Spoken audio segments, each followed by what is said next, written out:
In the Americans' history, from the persecuted and unjustly treated African Americans, a great person emerged, Martin Luther King Jr. I Have a Dream was about equal treatment for minority ethnic groups in America.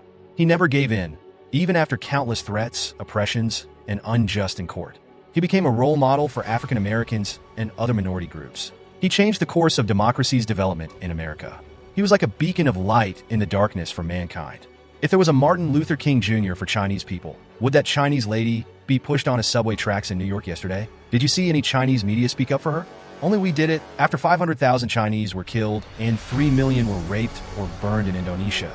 The first response from the CCP was, they deserve to die. The CCP started doing major trading with Indonesia.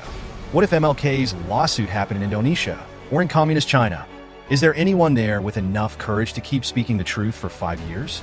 In Martin Luther King Jr.'s autobiography, he said, "What I feared the most were hunger, insults, humiliation, and the torment of time."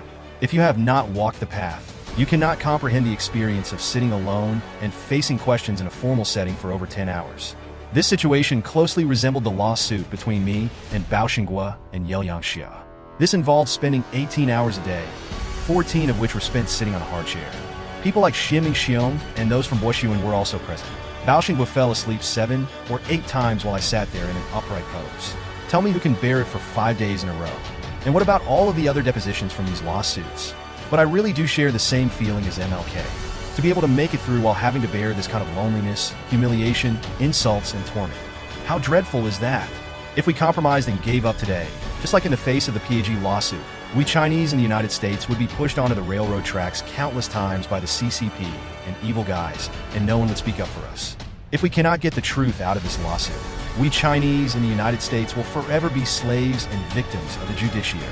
The CCP will pursue us relentlessly and destroy all Chinese overseas. Strictly speaking, the PAG lawsuit is not that simple. There are huge racial issues, huge legal black holes, and flaws in the U.S. judicial system. Therefore, there will be more serious things coming next.